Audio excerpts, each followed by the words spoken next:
Sinaktan mo ang puso ko, tang pinukpok mo ng martilyo. Aha. Hello, hello, hello. I am live. I am live. Kumusta? Tinetesting ko lang. Kanina pa ako nagtatry mag-live sa YouTube. Ayaw. So, I don't know. 1 week lang ako hindi nag-live eh. Ganyan na. Anyway. Naipagkwentuhan lang ako. May gising pa sa inyo. Hindi ko na alam kung ano ba makakanapan ngayon. Update me, please. Pero mainit ngayon yung yung kay Banban Tarlac Mayor Alice Guo. Ginuguo tayo ni Alice Guo eh. Okay?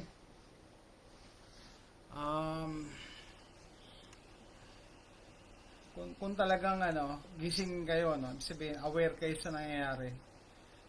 All roads point to China eh. All roads point to China. Maski yung mga ganito, diba? China ang yan, promotor.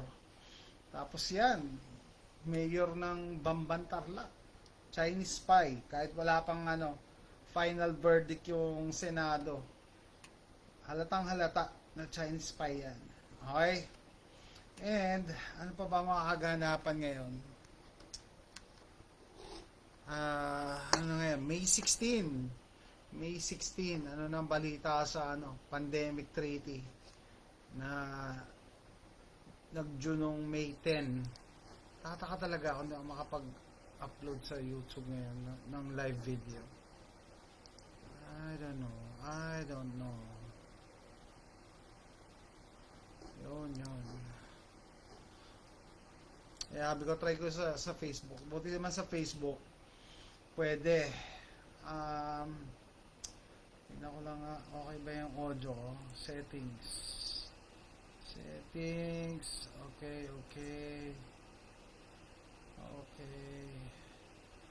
Wala akong settings dito. Testing. Testing. Hello, mic test. Hello.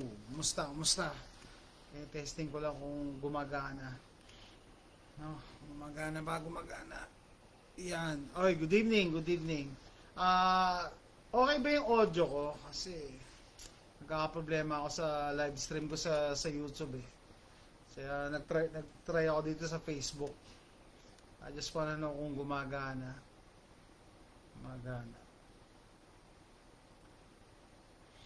Ano pa ba? Ano ba mapag-usapan natin? Wala akong particular topic in mind. As usual, may pagkwentuhan lang ako. Baka kayo matulog. Okay? And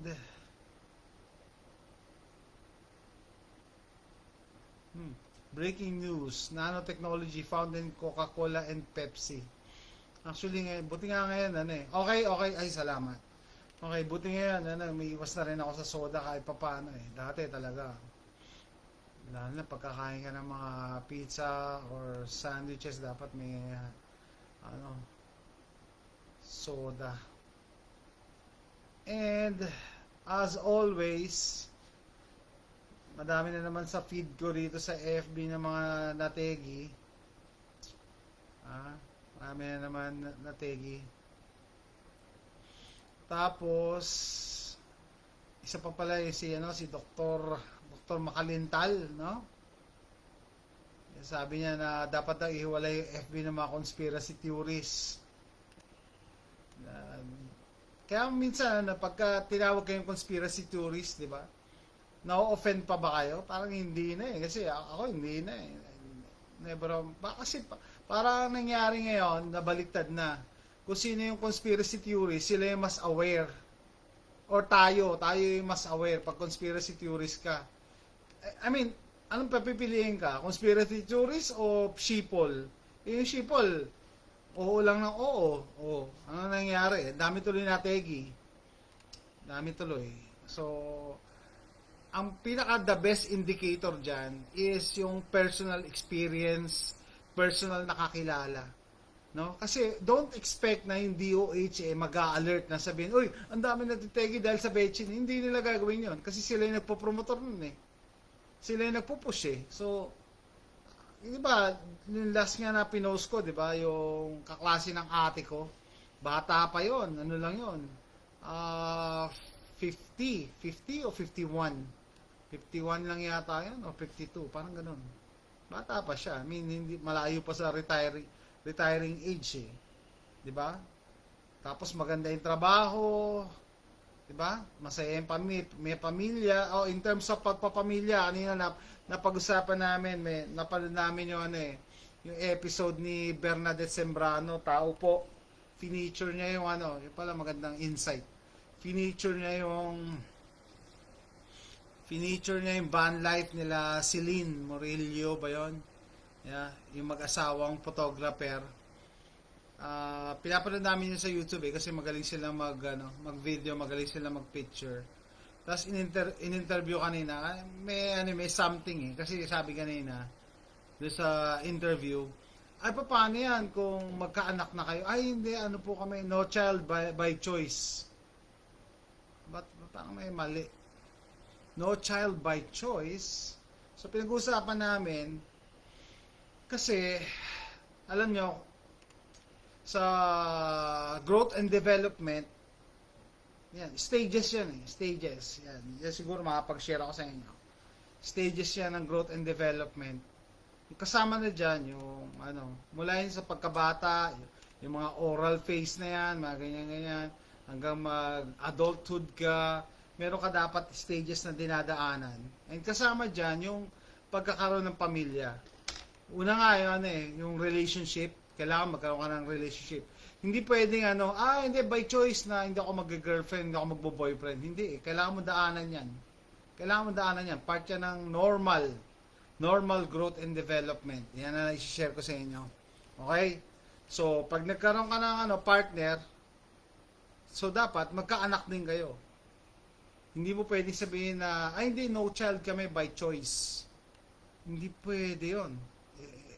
It's not normal. And if anything that is not normal, may consequence yan. Meron niyang, may kapalit yan sa huli. Kasi sa later stage natin, yung pagmatanda na tayo, dyan na papasok yung yung regrets, yung depression, yung sadness, dyan papasok eh. Okay? So, meaning, pag dumating yung time, so, kunyari ngayon, malakas ka pa, maganda trabaho mo, diba, gusto mo lang yung, fun lang, masaya lang kayo. Ayun na mag-anak. Para yung pamangkin ko si VJ, 2 years nang may mag-asawa, 2 years na silang kasal, wala pa ring anak. Tapos yun nga, yung sa nagba-van life, no child by choice. Parang, ibig sabihin, kung ikaw nagsabi nun, i-repeat mo nga lang paulit-ulit, tapos pagpakinggan mo yung sarili mo kung may kang yun ang sinasabi ko. Kaya tinatanong ko ako kung kumusta yung audio eh. Kasi baka, hindi ko alam kung audio nito yung gumagana. Yeah, mahina. Yeah, kanina, chinecheck ko yung audio ko kasi baka yung mic ko ang mali. Ay, sorry. Palto ko ng mic. Maganda pa naman may di-discuss ko. Dali.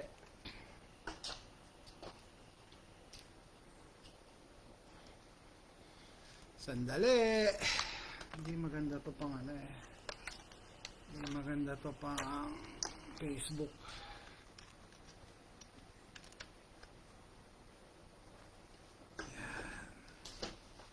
Okay, hello mic test. Okay, comment nga ng audio kung okay na or nag-improve.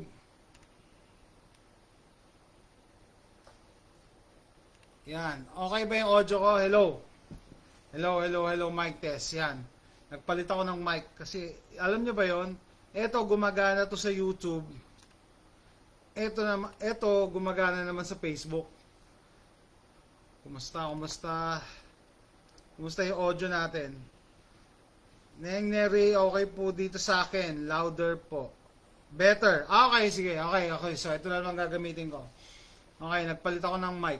Okay, so pag-usapan natin yung yung sinabi nung guest ni Bernadette Sembrano, ay ano po kami, no child by choice. 2 years na sila nag-iikot dyan sa Pilipinas, nagba-van life.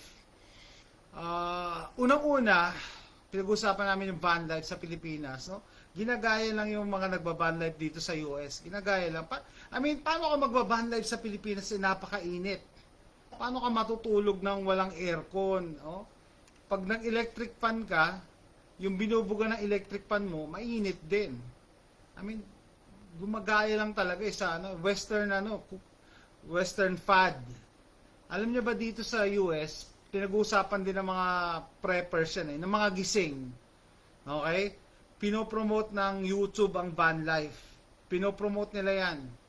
Kasi connected yan sa NWO. Connected yan. Okay? Kasi, doon sa hindi nakakaalam, pagka ang content mo sa YouTube about van life or something similar, tiny homes,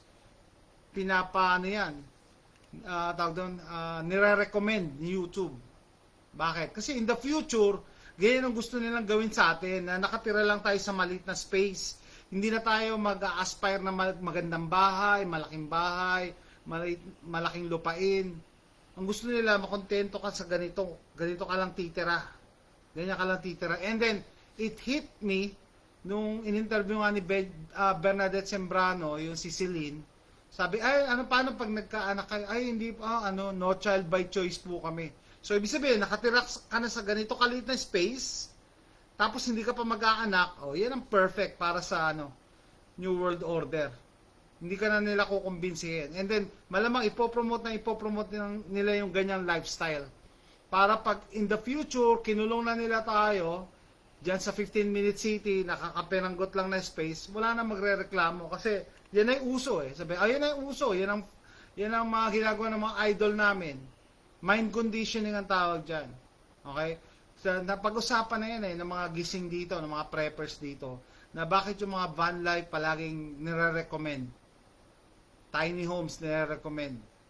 Pero pag nagsalita ka about yung nangyayari, yung awareness, hindi. I-cancel ka, i-delete ka. Kasi yan ang gusto nila, makontento tayo sa, parang ang payat ko dito sa damit na to. Tama, you will own nothing, but you will be happy. Ganyan na nga. And then, you will own nothing, tapos wala pang anak. No, wala pang anak, ibang yan I'm sorry doon sa mga ayaw magkaanak, pero sinasabi nyo lang yan ngayon na ang pinupush kasi nila yung panandali ang happiness, panandali ang gratification. Kasi nga sabi ko sa inyo, tayo as human beings, may pinagdadaanan tayong growth and development. Okay? So mula pagkabata, may mga tinatawag na oral stage, anal stage, ganyan-ganyan, hanggang dumating ka sa old age. Adulthood, kailangan daanan mo sa adulthood yung pakikipagrelasyon. Kailangan magkaroon ka ng karelasyon. No? Either babae or lalaki. Ibig sabihin, makapag ka ng relationship. Di ba? Ganon. Part yun ng growth and development natin Okay? Pag hindi mo dinaanan yun, at dumating ka na dun sa old age, dun mararamdaman mo naman or mararanasan mo yung despair, sadness, depression, regrets. Hindi mo na mababalikan na, sana pala nag-boyfriend ako, or sana nag-girlfriend ako, or sana nag-anak kami. Hindi mo na mababalikan. Kaya nga, sabi ko sa inyo, pati yung pamangkin ko 2 years nang nag-asawa, hindi pa rin nag-aanak, and wala plano mag-anak. Gusto lang daw nila mamasyal, ganyan, magsaya. Ang sabi ko, nako, delikado to. Pero syempre, hindi ko siya sinasabihan. Hanggat hindi mo hinihingi yung advice ko, hindi kita sasabihan. Bakit? Ayoko maging intrimitida Yan ang gusto mo, di wag. Basta wala rin sisihan sa huli. So, ang nangyayari dyan, yung mga ayaw mag-anak, later in life, pag nag-decide na, gusto na namin mag-anak, hindi na, wala na. The time has passed. Hindi na, yung childbearing age mo, lumampas na. And mind you, yung mga babae dyan, pagka lampas kayo ng 30, mataas yung incidence ng Mongolism. Pagka nag-first child kayo. Sasabihin nyo, ay ba't yung si artistang ganito, 40 years old na nagkanak? Well, sabi ko, mataas ang incidence. No? Parang ano yan, lottery. No? Pwede kang jumakpat na magkaroon ka ng mongoloid na anak. Ramlon Naharba, good evening sa'yo. No? So, ganon. So, kasama yan sa growth and development natin. Parang, yung ate ko din, malagi kong kinakwento yung ate ko, no? Yung ate ko, naging successful, no? Ang yaman, nasa Pilipinas siya, pero, naglalag ang live mo. Okay. Baka yung sa internet connection, dyan. So, yun nga, parang sa ate ko, yumaman siya, pero feeling niya may kulang pa din. May kulang. And then, a few years ago, then tanggap niya na hindi siya magkakaanak, nag-ampon na lang siya. Nag-ampon ng bata, ng baby. So, iba yung joy na hinatid nung bata sa kanya. Tapos nag-iba na rin yung priorities niya. Ibang-iba Kasi nung nagbakasyon siya dito, nung wala pa siyang anak na inaampon, pasyal lang kami ng pasyal. Pero nung last na punta niya rito, na meron na siyang anak, kahit inampon niya lang, no? Iba na yung priorities niya. Araw-araw, nagbe-video call sila, ganyan-ganyan. Mas masaya siya. No? Iba yung happiness Okay? So, dun sa balikan natin yung sa in-interview ni Bernadette Sembrano. Tao po. Dolores Valentin, good evening. Yung sa in-interview ni Bernadette Sembrano na nagba-van life dyan sa Pilipinas. Sabi, hindi po kami mag-aanak by choice. Paano yan pag later on in life, gusto mo na, and hindi na pwede. And may isa pa nga ako napansin sa mga new generations ngayon, lalo yung mga bagong kasal, ang dami sa kakilala namin. Bahar, good evening. Watching from Baleno, Masbate. Talaga, taga Masbate ka ba? Naalala ko yung Masbate. Palagi kami nagpupunta dyan sa Masbate dati. Dati ako medrep from Quezon na assign. So, bumabiyahe kami dyan sa Bicol pala. Nung nasa Bicol ako, bumabiyahe kami dyan sa Masbate. Via Pilar. Teka, saan ba? Tama. Pilar Sorsogon kami sumasakay. Tama. Yan. Natutulog kami kay si Dr. Malapitan. Buhay pa ba si Dr. Malapitan? Si Dr. Malapitan, sikat na doktor dyan sa Masbate City. May sariling butika. No, meron din siyang lodging sa mga ahente. Teodoro Valencia, good evening. Romel Kaisip. Okay, balikan ko yung kwento ko about yung pag-aanak. Pansin namin ngayon, napapansin ko, ibig sabihin makakilala, si Mrs. ko may katrabaho siya, 2, parehong hindi magkaanak. Tapos yung pamangkin ko nga ngayon, 2 years na, hindi pa rin nag-aanak. No? And then, yan na yung nagiging trend. May nabasa akong article na yung betchin na apektuhan daw yung motility ng sperm. I don't know kung totoo, hindi ko naman yung matetest, no? Pero, di ba? Pagka mahina kasi, motility is yung movement ng sperm yon. So, ibig sabihin, pag mahina lumang yung sperm, maliit yung chance na makabuntis. Okay?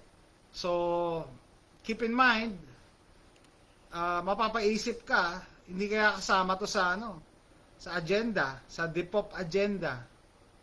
And then, balik tayo sa China. Di ba yung China, nagpupush ng one-child policy sa kanila. Siyempre, ayaw din nila na dumami yung ibang tao sa buong mundo. Di ba? Isa pa, tama. Nakalimutan ko, yung hipag ko, asawa ng kapatid kong bunso, nakunan lang nung November yata. Promotor din yun ng bechin. Promotor ng bechin, nagbebenta ng barley, nagbebenta ng copper mass. Nakunan nung November. And syempre, hindi ko sinabi na, ano yan, baka related yan sa ganito. Hindi ko sinabi. Diba? ba? Siyempre, aawain lang nila ako eh. Sila nagpo-promote ng betchin eh. 'Di ba? Palagi nga ako noon inaasar eh tungkol sa wala daw akong betchin. So, parang ano lang eh, pagka na-observe ko, if you put 2 and 2 together, oy, mga katrabaho misis ko, hipag ko, nakunan, so talagang in the future, ilan na lang yung generation na susulpot. So, huwag kayong magulat pagka dumating yung census in the future na, uy, ba't ang baba na ng natin, birth rate? Ang baba ng birth rate, tas ang daming natitegi. Depop yan. Diba?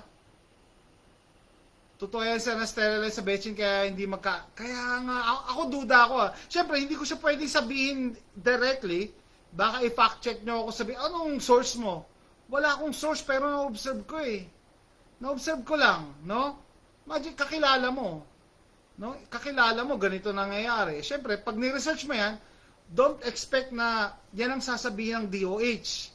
Yan ang sasabihin ng WHO. Pero ako, nakikita ko, ganito nangyayari Ganito nangyayari. Mapapaisip ka talaga. Kaya, di ba? Parang common sense na naman talaga ang papaganahin mo. Bakit ganon? Yung mga malalapit na kakilala ko, hindi magkaanak, nakukunan, nako, sa future. Sasabihin na, unahan ko na yung mga kontrabida, sabihin na, ay, di maganda yan kasi yung dami-dami na nating tao. Well, hindi yan maganda. In a way. Alam nyo, may good effect din ng birth na balance ang birth rate. Dapat kasi balance. Hindi pwedeng mas madami natitegi, tapos konti ang pinapanganak. Parehong yun. Parehong pababa yun. Pababa, downward curve yun. Madidipop tayo niyan. Parang, ang nangyari, di ba, ganyan yun sa Japan? Tumanda yung population nila, walang pumapalit na mas bata. Di ba? Tapos yung ibang bansa, parang ganyan din eh. Tumanda, kaya nag-encourage sila, binibigyan na ng incentive magkaroon ng anak. Sa Europe yata, may isang bansa na gano'n. And then, eto nga yung China. May nag-comment sa akin in one of my videos, 2025 and 2030, dapat girahin na daw ng China ang Taiwan. Bakit? Kasi nga, yung one-child policy nila, mag-e-effect na, in a way, in a bad way, na tatanda na yung population nila. Imagine mo, matatanda na yung military nila after 2030. So, wala na makikipaggera. Hihina sila. Hihina ang puwersa nila, di ba? Ang number 1 asset ng China is population. Di ba? 2 billion na ba sila? O, tas imagine mo, kung mahihina na yan, matatanda, mawala na sila bilang superpower. No? So, sabi ko nga, parang all roads point to China eh. Parang lahat connected ang China dito eh. 'Di ba? Pati yun sa Depop agenda. 'Di ba? And kaya kung meron kayong mga anak, be mindful kung ano yung mga kinokonsume nilang content sa social media, sa internet. Yan, pinopromote nila yung van life. Pinopromote nila yung mga tiny homes. Pinopromote nila yung pagiging single. Pinopromote nila yan. Yan palaging nire-recommend na channel. Okay? Kasi kasama yan sa agenda nila. Kaya kanina ko nga lang narinig yun eh, na, po kami, no child by choice. Ha, talaga? Hindi ba yan part ng achievement ng womanhood, ng pagiging babae, yung pagbibigay buhay, yung pagkakaroon ng sanggol? 'Di ba? Para tas lalampasan mo 'yon or i-scrape mo yung aspect na 'yon. It's a no-no. Pagdating mo sa old age, diyan papasok yung regrets. And sorry, wala kang magagawa pag lumipas na yung childbearing age mo. Okay, pag lumampas na yung kasama ng misis ko sa trabaho gumagastos na lahat. Hindi pa rin magkaanak. Grabe yung ginagastos nila. Fertility nag-ano na sila sa fertility doctor. 'Di ba? To the point na mag-IVF na daw, in vitro. Kasi tapos yung kaklase pa ng misis ko na isa, nung nag-reunion sila, nagulat kami, sabi, ang lilit pa pala ng anak nyo. Kasi late na kami nag-asawa eh. namasyal daw sila, ganyan, nagpakasarap. Tapos, ang anak nila nasa elementary pa lang. Sabi ko, paano pag nag-college yan, di lolo na kayo? Di ba? Kikita nyo yung stages? May mali, may mali.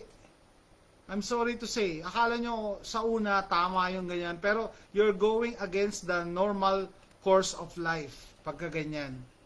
So imagine mo pagka kunyari 40 ka na, saka kayo nag-asawa or nag-anak, by the time na mag-college yung anak mo, or hindi mo alam kung aabutan mo pa yung graduation niya, lolo na kayo, lolo't lola na kayo. Diba? Retiree na kayo. Kunwari lang po yun, baka may problema sa ED mga boyfriend, mister, marami kasi nagreklamo, may Levi, may aspect din na ganyan. May aspect din eh. Tama ka din dyan, pero meron talagang aspect na binibrainwash nila yung population to the point na hindi na mag-a-aspire. Ayaw na talagang mind conditioning yan. Nagsisimula nga yan sa social media, yan sa TikTok, sa YouTube. Pinopromote nila yung ganyan lifestyle, no? Na makontento ka na tumira ka sa isang maliit na van.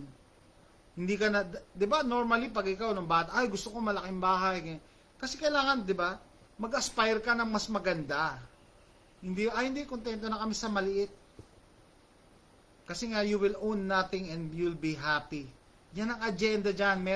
May tinatawag mind conditioning yan eh. Yan, pasok na naman yan sa mass formation.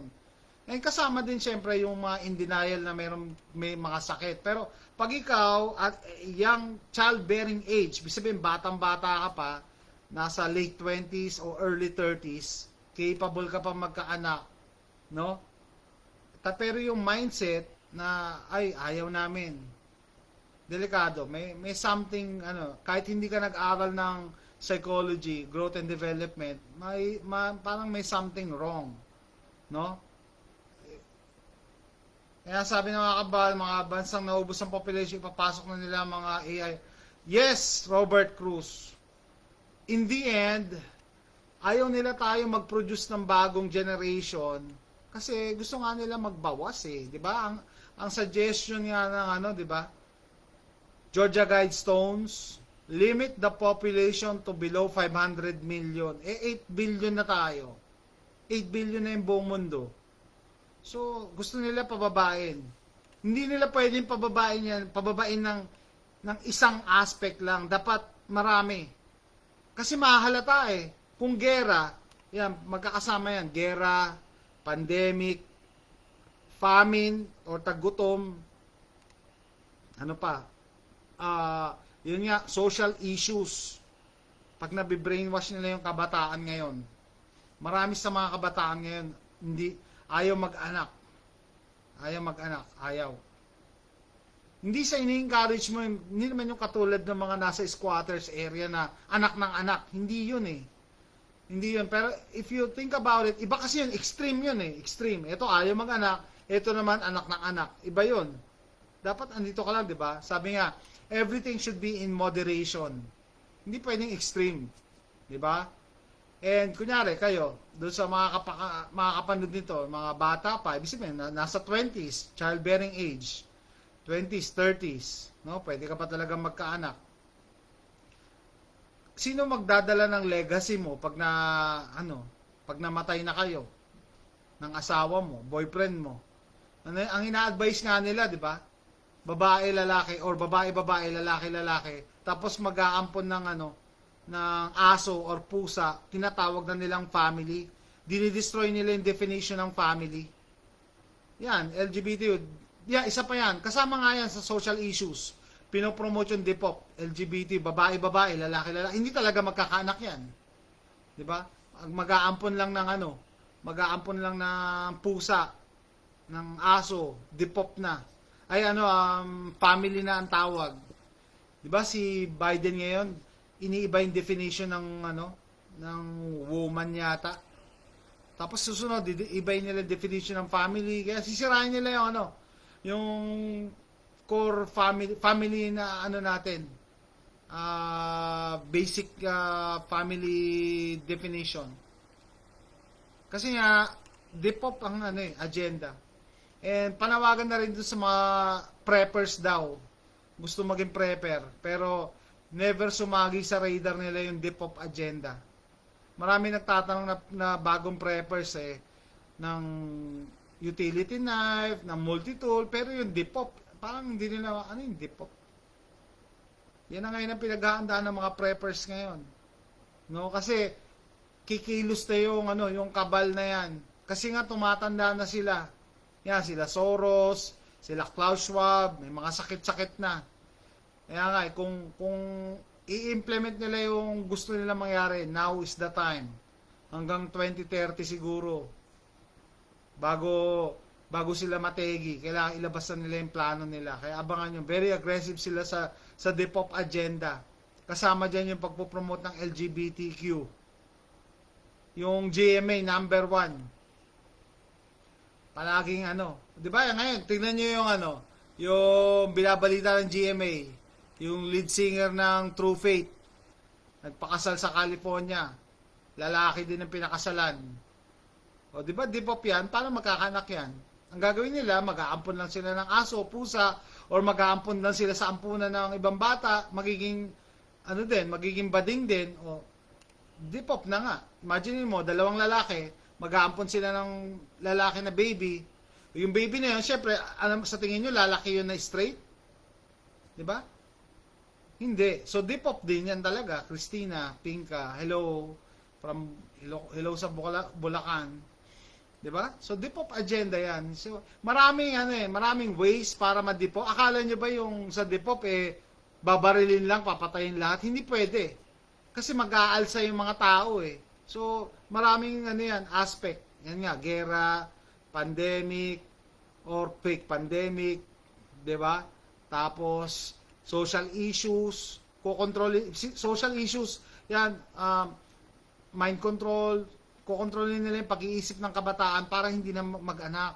Or kung ano man, maging LGBT, hindi na talaga mag-aanak. So magugulat na lang kayo, uy, bakit ganito na lang ang population natin, tapos puro matatanda na tayo. Okay? Mga AI na kasama na, mga robot na. Tapos pinopromote pa ni Klaus Schwab yung yung awareness natin, yung mind natin, ililipat na daw sa robot, sa computer. Yan na talaga downfall ng humanity. Yan na magiging downfall ng humanity. No? Ilan na lang yung mga elite siguro nakakabit na sa machine pero buhay pa rin. Imagine yung mga ganon. Parang yung sa movie na ni Wolverine, yung matandang Hapon nakakabit sa robot pero dapat patay na yun Pati pares LGBT na din kayo. O kita nyo, 'di ba yung pagpo-promote nila? Kasama yun sa Depop agenda. Kasi 'di ba sa dami ng naghihirap sa Pilipinas, bakit si Diwata ang hindi naman no offense sa kanya, walang Pero mas nangangailangan kasi finiture na nga yung paresan ni Diwata, 'di ba? Ilang libong kinikita niya every day. Tapos biglang may vlogger na binigyan siya ng bahay, binigyan ng 1 million, sinama pa sa Batang Quiapo. Wow! Paano naman yung magbobote diyan sa harap ng bahay nyo? 'Di ba? Kita nyo? Sana yung iba na observe bakit si Diwata lang palagi tinutulungan? 'Di ba? May nagko-comment, syempre sikat gamitan So ibig sabihin hindi ka pala pwedeng sumikat pag tumulong ka dun sa talagang mas nangangailangan, yung mga nakahiga dyan sa kalye. Kita nyo, merong agenda kasi, may agenda yan. No?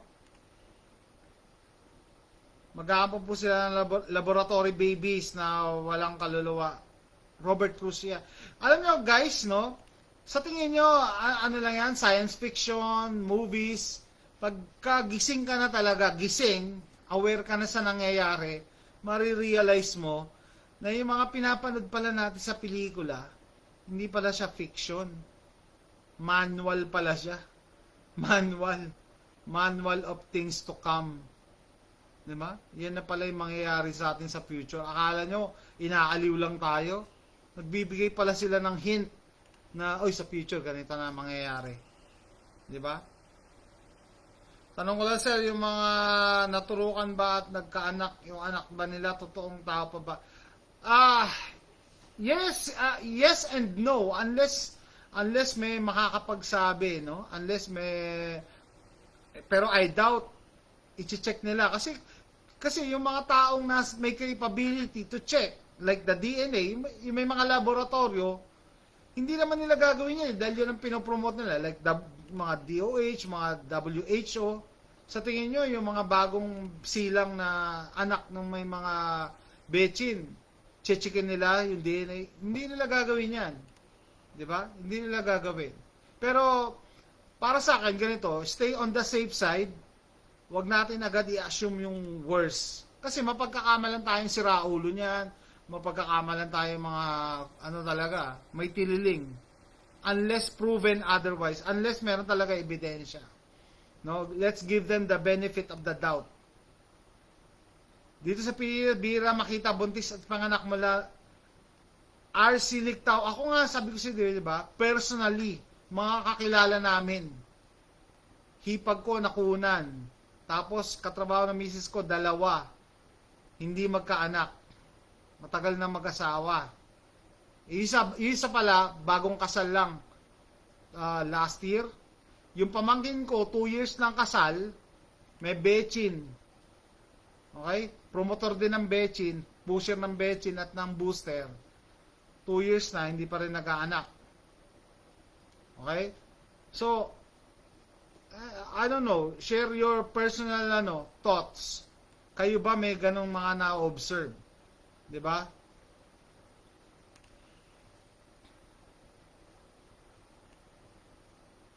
Totoo po yung mga bechin, hindi na magkaanak, na-sterilize na. Yeah, may nabasa akong article. Nahihirapan yung sperm lumangoy. Nababawasan yung motility. Kaya medyo nakaka-alarm. Akala nyo, ay maliit na bagay lang yan. Pero in the future, pagka tumanda na yung population, dun yung ma-realize bakit ang konti na lang natin. Ang daming natitegi, konti pinapanganak. Tapos, sabihin, walang papalit sa atin eh. Example, sa Pilipinas, ni-require sa military. O, araw-araw ngayon, yung feed ko sa Facebook, may namamatay. Okay? E paano kung dumating nga yung future na ang daming namatay na military, wala namang bagong pinanganak? O, e paano na? Paano na yung security natin? Di ba?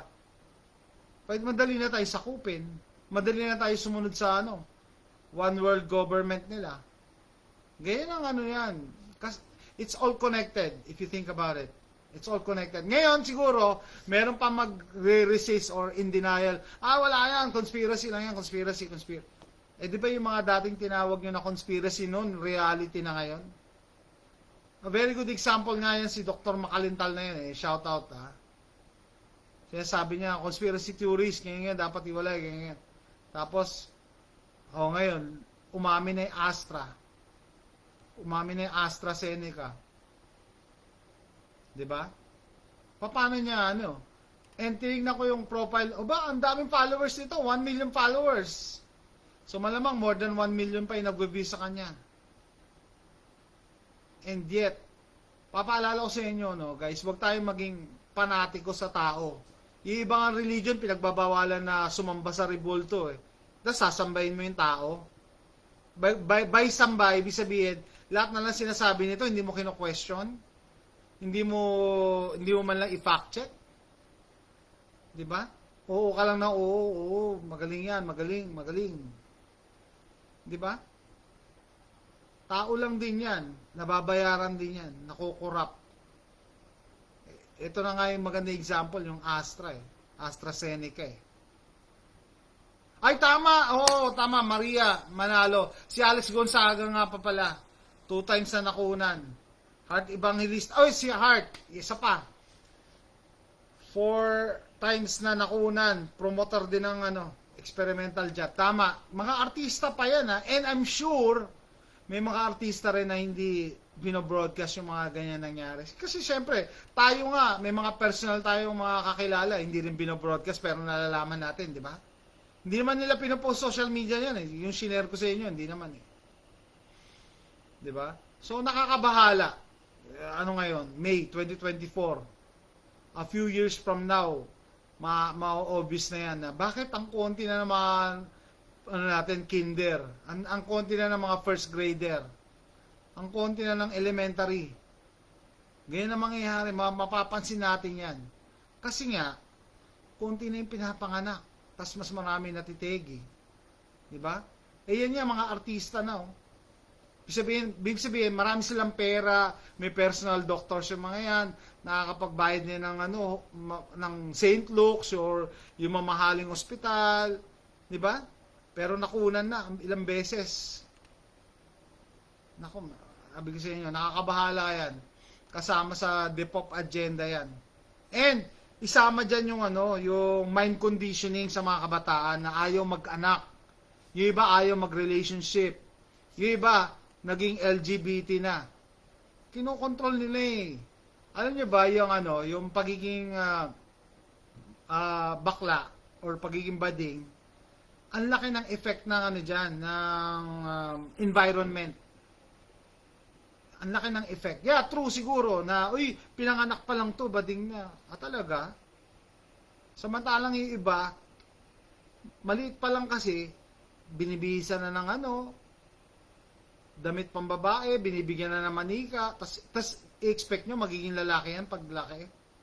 Diba? Meron nga yung estudyante ko dati, nung nagtuturo ako ng nursing, merong doktor na nag-nurse kasi gusto makapag-abroad. And in-explain niya na sa theory daw ni Sigmund Freud, yan nga, kaya daw nagkakaroon ng bading kasi, example, kailangan niya i-breakdown sa simple terms. Example, yung nanay, palagi sinasama yung anak na lalaki sa parlor, mag-group, mamalengke, mga ganyan. And later on, nagiging bakla. Kasi nga yung environment yan eh. 'Di ba? Or yung pamangkin ko nawalan ng tatay. Iniwan sila ng tatay nila. Nandiyan sa Pilipinas eh. Nung maliit pa 'yon, nagbabakasyon yun sa akin, maliit pa lang. So palagi pag summer nasa bahay ko yan sa Lucena. Nagbe-beach kami, ganyan. Lalaking-lalaki 'yon. Nung nag-high school, nakita ko bading na. Kasi nga walang tatay, walang father figure sa bahay. Tapos, ate lang ang kasama niya. Ate. So, puro babae. Tapos, sa school daw, ang mga kaibigan, puro babae din. Tapos, yun, nakakalaro yan sa volleyball. Hanggang na ngayon, naging bading na. So, kita niyo yung progression. No?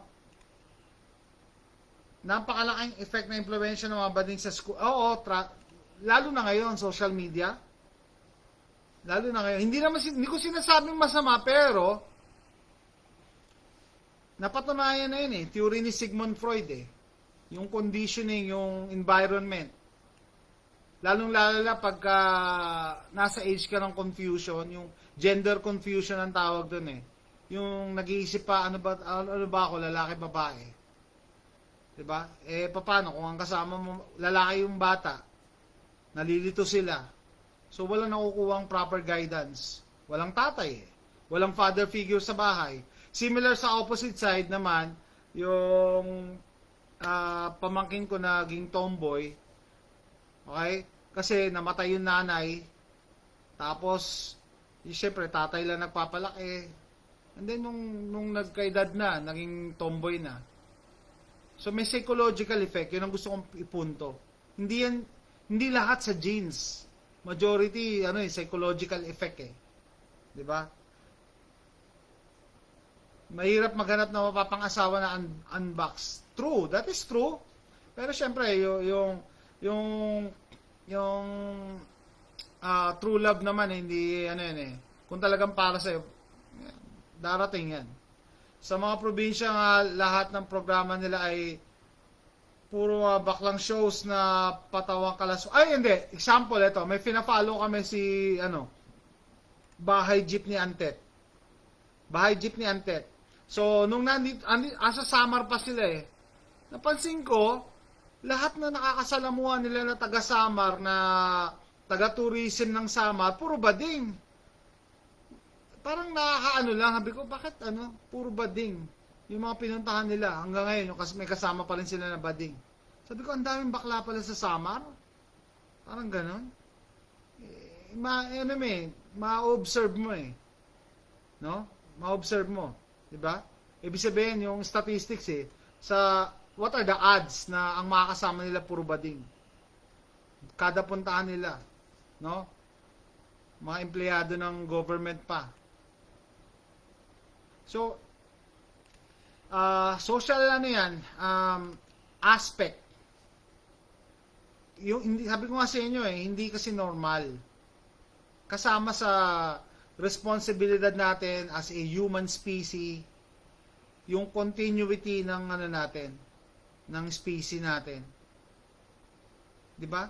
Ibig sabihin, babae sa babae, lalaki sa lalaki, kahit mag-ampon sila, sa tingin nyo makakatulong ba sila sa growth ng natin, ng lahi natin? Hindi. Hindi. 'Di ba? So kasama yan kasama yan sa DepOp agenda. Ipopromote nila yung mga ganyan. Kaya nga, mas maraming sikat na bading ngayon eh. Oh, by the way, yan si Vice Ganda, no, napakasikat na. Kaklase ko yan sa FEU High School. No, sabi nung pinag ko yung niya, yung maalaala mo kaya, sabi, hindi daw halata na bading siya noon. Hindi sa school, halata na yan eh. So, dun siya nag-high school, dun din siya nag-college sa FEU eh. High school pa lang, bading na yan. Tapos tropa nila yung mga magagaling sa volleyball.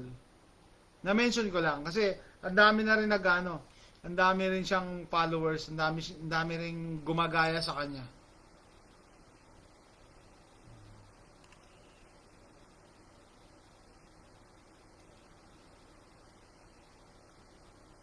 Exactly, sinisira nila mga kabataan. It goes against the normal course of life na pinanganak ka, mag-girlfriend, boyfriend ka, mag-asawa ka, mga anak ka, tatanda ka, tapos yung anak mo, sila naman ang ganun. Kita nyo, may masisira yung pattern, masisira yung direction natin. Pagka nag-girlfriend, boyfriend, or nag-asawa, hindi nag-anak, mamamatay na lang, and that's it. Paano kung ikaw ang nag-iisang magdadala ng apelyido nyo? Diba? Kunyari, apelyido nyo, Reyes. Tapos, nag-decide ka na, no child kami, by choice. So, pag namatay ka, wala nang Reyes dyan sa, sa lugar nyo. Talagang mag-fade away na lang talaga. Sabi ko, asan yung paano yung, mo? Yung legacy. Anong may iwan mong legacy? Minsan nga, di ba, sa Pilipinas, sabi na, sabi ng mga magulang, wala akong may ipapamana sa inyo kasi mahirap lang tayo. Pero di ba, yung legacy, yung pangalan mo, yung pagkatao mo, yun na lang. Paano kung namatay din yung, ayaw na mag-anak wala na. Patay na wala nang matitirang legacy, yung pamilya nyo. So, hindi normal. Yun ang gusto ko ipunto. And sana maging observant kayo. Yung mga maliliit na bagay, like yung pagsasuggest nila sa YouTube na, uy, maganda yung ganitong lifestyle, na masaya kami, happy lang. No, hindi na namin kailangan mag-anak. Gastos lang yan. Parang ganun pa yung inaano nila eh. Yan yung hindi nyo alam, yan yung responsibilidad nyo sa human race na ipagpatuloy yung lahi natin. Imagine niyo, i-fast forward nyo into the future. Pag lahat ng kabataan ganyan na mag-isip na ayaw na mag-anak. Fast forward nyo into the future. Ano na magiging itsura ng mundo? Robot na yung mind, yung ulo kinabit na lang sa robot. Baka baka buhay pa rin sila Bill Gates diyan, no? Sila Soros, sila Klaus Schwab kasi nakakabit sila sa computer. Tapos sila pa rin na magpapatakbo. Baka nga daw sabi nila magkatotoo yung pelikulang Matrix Yung mga baby pinapanganak lang sa capsule. Tapos ginagawang battery. Alam niyo ba yung human body nakakapag-produce ng energy? Ay, nakakatakot isipin nasa future. Baka i-farm na lang nila tayo, no? Nasa capsule tayo, tapos nagpo-produce tayo ng energy. Pwede mangyari yun. Sabihin nyo na, nagpapaniwala ka sa ganyan. Alam niyo ba yung mga sci-fi movies nung nakaraan, yun na yung reality ngayon. Ano pa ba sa tingin nyo yung hindi pwedeng gawin natin as a human being? Nagagawa na lahat ngayon. Dati ba naisip niyo yung video call? Nung 1980s, naisip niyo ba may magkakaroon ng cellphone? 1980s ha? Wala, di ba? Tapos yan na, yung technology parang ayaw ng paawat. Siya din sa amin sa balen ng mga bata na lalaki halos bakla tapos halos maraming pogi. Kaya nga kasi nga pinopromote din nila yung lifestyle na yan eh. Pinopromote. Kaya sabi ko sa inyo ako personally, yung pamangkin ko, naobserbahan ko, lalaking lalaki yun nung maliit siya. Nagulat na lang ako nung college. Kasi malaki ang impluensya ng yung basic family structure. No? Ibig sabihin, pag wala yung tatay, wala siyang gagayahan, wala siyang role model. Role modeling ang tawag dyan eh.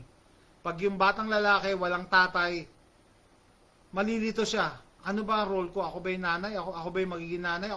Walang tatay na gagayahan eh. Similar with babae. Pag babae yung anak, tapos walang nanay, di ba? Nagiging tomboy kasi ginagaya yung tatay.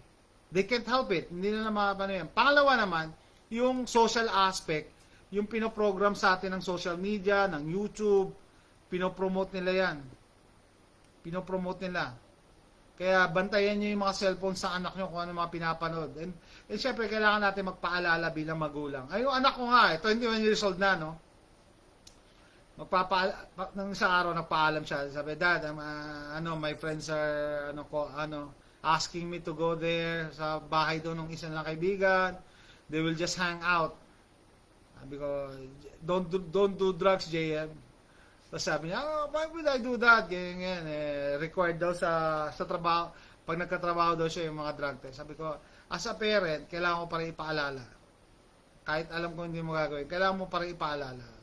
Kasi, at the end, para wala sila maisumbat, and then syempre, para magawa mo din yung role mo, na magpaala. Huwag kang mag-assume na, hindi niya gagawin yan, hindi yan gagawin.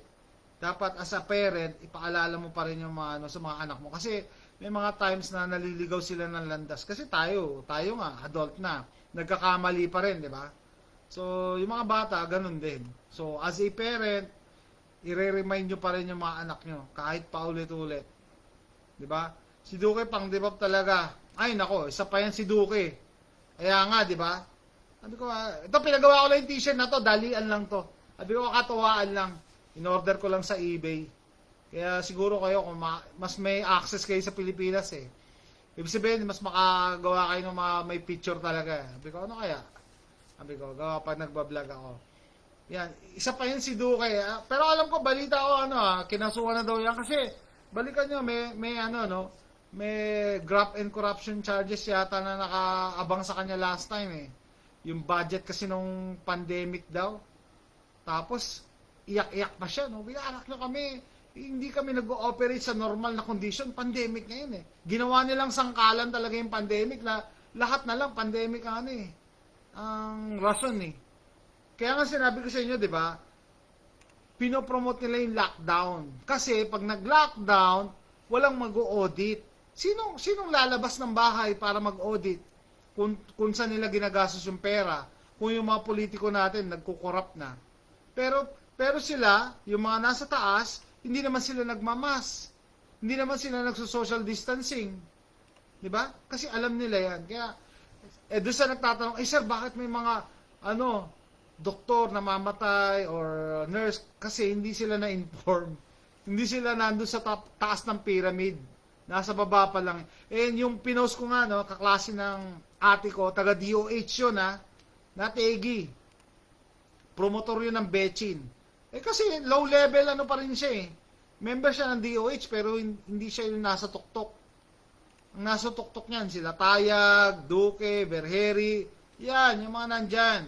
Pero yung mga nasa ibaba nila, hindi yan na-inform. Hindi yan sinabihan na, distilled water ang gamitin nyo. Diba? Good evening po, Sir Jason. Dito sa amin, marami pong bakla.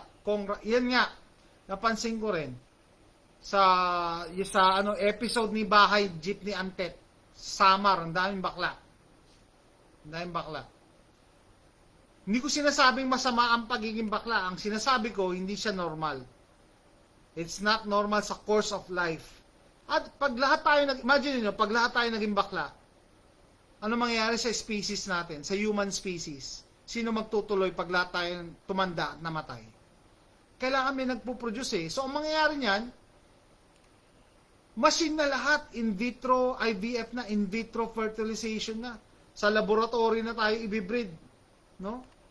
Sa laboratory na, parang yung sa The Matrix nga. Papanganak na sa capsule, paglabas sa capsule, daming tubo. Di ba? Yes. Baka sabihin nyo, ay ano ka, homophobic ka? Hindi. Marami akong kilalang bakla eh. Hindi, meron din ako kamag-anak na bakla eh. Pero hindi nyo pwedeng i-deny, it goes against the normal course of life. Di ba? Sino magtutuloy ng generation natin kung lahat tayo ganyan? Di ba? Nakita ko ba yung news? Unveiled painting ni King Charles. Nakakata. Ay, hindi pa. Hindi ko pa nakita.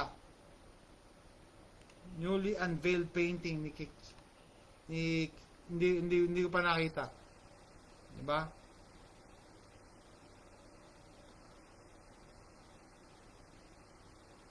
Kaya nga sabi ko, bantayan nyo yung population natin. And syempre, ginagawa nila yung sa social media aspect, pinapasikat nila yung mga bakla, ang dami mga ina-idolize na mga bakla, to the point na yung mga bata natin, teenagers natin, naapektuhan. Ako nga, nagulat din yung sa GMA7, palagi nilang binabalita si Aura. Wala na nga, hindi na nga sikat na si Aura wala na nga, gusto lang nila mapag-usapan, talagang bring up nila palagi si Aura. Last time nga, graduate daw yung tatay ni Aura. Pati ba naman yun, ibabalita? Tatay ni Aura. Wala na nga labas yan eh. Diba? Buti sana kung mabuting tao si Aura, hindi eh. Siya pa nga nang-aabuso dun sa, diba, sa Makati na bar, nanghaharas ng lalaki. Buti sana kung matino, diba? Hindi eh, talagang may pinupush silang agenda. Mapapansin, lalo na yung GMA7, and I'm very disappointed. Akala ko pa naman Christian network ang GMA7. No? Kita niyo yung mga binabalita ng GMA7, pinupush nila. Hindi lang binabalita, pinupush. Yan, si Aura, dati si Taylor Swift, may chismis pa nga na ba din si Taylor Swift? I don't know. So, kung ano-ano, na yun nga, tapos ngayon, yung lead singer ng True Faith, sa GMA7 ko rin yan nakita, di ba? Pamangkin ko isang bakla, isang tomboy, anak ng pinsan ko. Yun nga eh.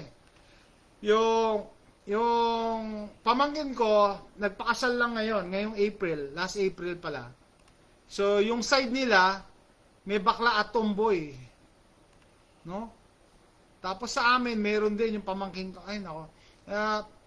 Titignan nyo, meron yata yung statistics eh. May statistics na nilabas si Charlie Kirk yata. Mas dumami ang bakla at tomboy sa generation ngayon. Sa Gen Z yata. Mas dumami. And ang naisip lang nilang reason is yun nga, yung social media effect, yung effect ng social media. Tapos yung fatherless family. Walang pinaggagayahan, walang role modeling na nangyayari. And lalo ngayon, 'di ba, mga bata pa lang binibigyan na ng cellphone. Mga bata pa lang meron ng social media account. I discourage you to do that sa anak nyo. Bawas-bawasan nyo yung screen time ng mga bata. Before you know it, yung internet na nagpapalaki sa anak nyo. Magugulat kayo. Nag-observe lang ako, syempre, hindi pa rin ako pwedeng makialam sa mga parents. No? Nag-observe lang ako, natutuwa sila pag yung anak nila, toddler or school age, tumatahimik pagka binigyan nila ng tablet or cellphone. Diba? Sabi ko, okay.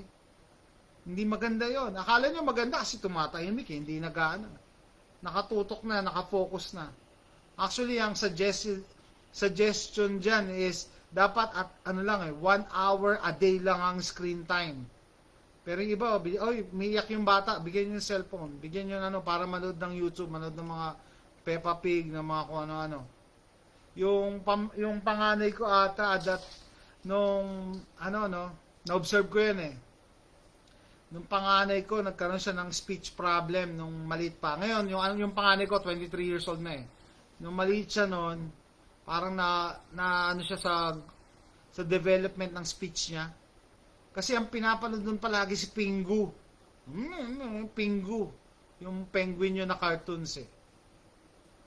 Yun, na-observe ko yun. Okay? Kaya parang if you put two and two together, maraming bading at tibo sa hormone na tinutusok sa manok at pinapakain. Ay, isa pa pala yan. Thank you. Thank you, no? Levi Perez, thank you, thank you. Yeah, yung hormones. And then yung bago ngayon, yung Nissin niya na company sa Pilipinas, mag-i-invest daw sa mga artificial meat. Diyos ko po. Alam niyo, Pilipinas talaga gaya ng gaya, no? Pati mali ginagaya. Pati mali ginagaya. Pati artificial meat, binaban nga yan sa ibang European countries, tapos Pilipinas, ipupush nyo. Di ba? Yeah, ang dami ng hormones eh. Diyan sa ang sabi nila guys, no? Sa parte daw ng manok, yung chicken wings, yan ang punong-puno ng hormones kasi diyan nag-i-inject eh. I don't know, hindi ko alam, no? Pero, what can you do? Sabi nila, the best way para labanan tong agenda nila is to grow your own food. Pero syempre, realistically, hindi naman tayo lahat may capability na gano'n, na mag-grow ng sarili natin magpagkain, magtanim ng sarili nating gulay, mag-alaga ng sarili. Hindi tayo lahat pwede mag-ganon eh. Kasi kung saan tayo nakatira, may limitations. Pero keep in mind, yan, kasama hormones na na ini-inject nila sa mga pagkain natin. And then may chismis pa nga, di ba? Ultimo gatas daw, i-infect nila ng bechin. Di ba?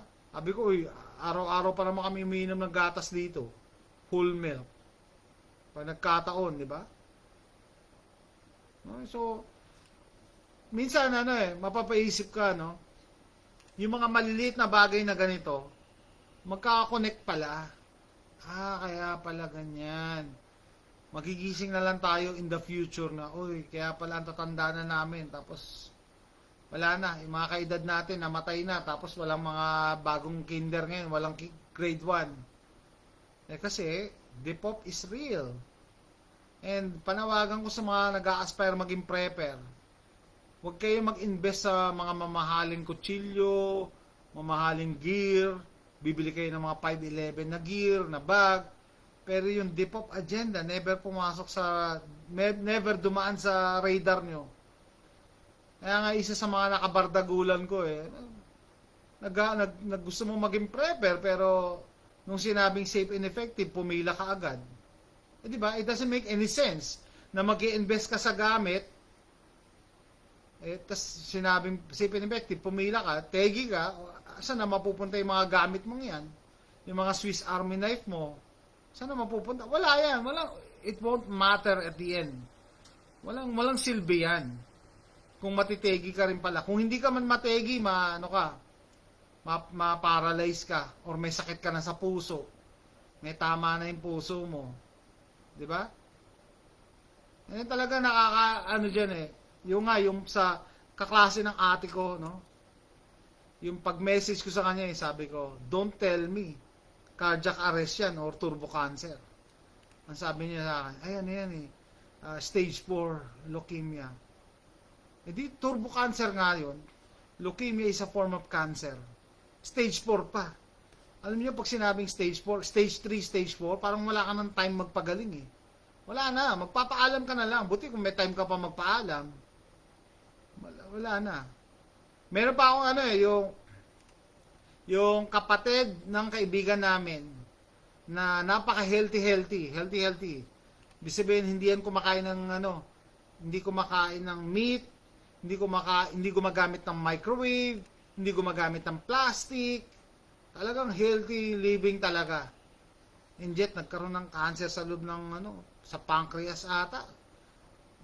Biniyak yung tiyan daw, nabubulok na lahat. Wala na, hindi na maililigtas. Sabi ko, turbo cancer yan. Kasi may betchin. Turbo cancer, yung wala na talaga. Kalat na agad. Yun yung stage 4. Kalat na, wala na. Tapos, ayaw na din daw magpakimo. Siguro, hindi na kaya rin. No? Wala na din eh. Kaya sabi ko, siguro, ang na lang is, magpaalam ng maayos. Yung pong ininom ng mga babae ng contraceptive ay pa-flush sa inodoro, then pupunta sa dapat, tapos kakain ng isda. Tapos kakainin ng kaya, yeah. Pwede, tama. Hormones din yun eh. Actually, yung iba deliberately nilalagyan nila ng hormones yung yung feed sa isda. Bakit? Kasi daw pag lalo yung tilapia, pag daw ang tilapia babae, mas matataba compared sa lalaki. Kaya naglalagay sila ng hormones. Kaya nga ibang Amerikano dito ayaw kumain ng tilapia eh. Para sa kanila madumi ang tilapia. Sarap na sarap tayo sa tilapia. Hindi sila kumakain ng tilapia. Bihira. Kasi nga yung ganyang farming practices, na alam niyo ba yung isda, dumadating yan sa age niya, pag pinapalaki nyo, na hindi pa talaga form kung babae yan o lalaki. Maapektuhan ng hormones yung niya yung development ng sex niya. Kaya nilalagyan na ng hormones yung feeds para mas mataba. 'Di ba? Similar with the crabs, 'di ba? Pag yung mga crab pag babae, 'di ba, mas matataba kaysa lalaki. Kaya yun ang iwasan natin. Sana magpasa yung mga senador natin or mga kongresista ng batas, ipagbawal yung ganyang practice sa farming, tapos ipagbawal ang artificial meat. Kayang gawin yan, ginawa yan ng ibang European countries eh. Ban ang ang artificial meat. Kasi ano mangyayari sa atin? Imagine niyo, madami nang ang bakla at tomboy. Pag nalagyan pa ng hormones yung pagkain, siyempre mas dadami sila. Okay? Kaya yung mangyayari sa population natin na naman. And guys, 1 hour na pala tayo, 1 hour 6 minutes, tatapusin ko na. Tinest ko lang, no? Nagka-problema ako sa live stream ko sa YouTube, no? Salamat sa pagkwentuhan sa akin bago kayo matulog. See you next time. Bye.